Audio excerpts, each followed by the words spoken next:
అలా ఆంగ్లీకరించినటువంటి మహాభారతాన్ని అచ్చతెలుగులోకి అన్వయించినటువంటి గురువు గారు ప్రవచన చక్రవర్తి వాక్స్వరూపులు కారణజన్ములైనటువంటి ప్రవచన చక్రవర్తి అయిన పూజ్యశ్రీ గురువర్యులు చాగంటి కోటేశ్వరరావు గారు అచ్చతెలుగులో అందించున్నారు. అలా అందించినటువంటి మహాభారతాన్ని మనం యథావిధిగా ఎన్నవ రోజు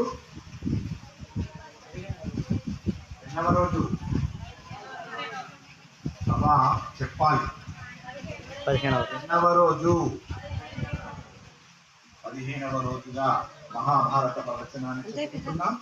ఇంత పరమ జ్ఞానామృతమైనటువంటి మహాభారతాన్ని మనకు అందించినటువంటి మహాత్ముల పదపద్మములకు మన శిరస్సు వంచి నమస్కరిస్తూ ఈరోజు ఈ మహాభారతంలో ఆది పర్వాన్ని ఆ ఆదిశంకరుడైనటువంటి పరమేశ్వరుడు కల్పించినంత మేర పలికి విని మన ఈ జన్మ పూర్వజన్మ జన్మాల పాపాలను ప్రక్షాళన చేసుకుంటున్నాం.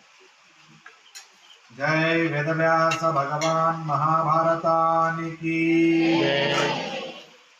జై నన్నయ తిక్కన యథా ప్రగడ మహాభారతానికి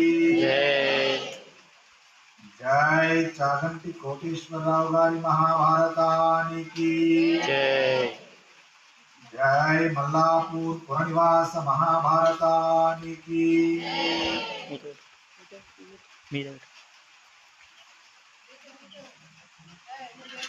నిన్న రోజున ప్రవచనం మూసే సమయానికి మహాభారత రచన చేసినటువంటి వేదవ్యాస భగవానుడు జన్మించాలి.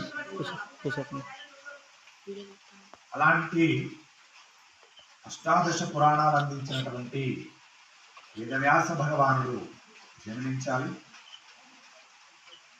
ఎన్నో ఉపనిషత్తులను మనకు అందించినటువంటి వ్యాస భగవానుడు జన్మించాలి అంటే ఆయన శ్రీమన్నారాయణ యొక్క అంశతో వచ్చాడు. అలాంటి మహానుభావుడు జన్మించాలంటే దానికంటే ముందు మహాత్ములు రావాలి. మహాత్ములు కారణజన్ములుగా వస్తే వారి కోరిక ప్రకారంగా శ్రీ వేదవ్యాస భగవానుడు ఉద్భవిస్తాడు. మహాత్ములు ఉద్భవించాలంటే అంత ఆషామాషి కాదండి.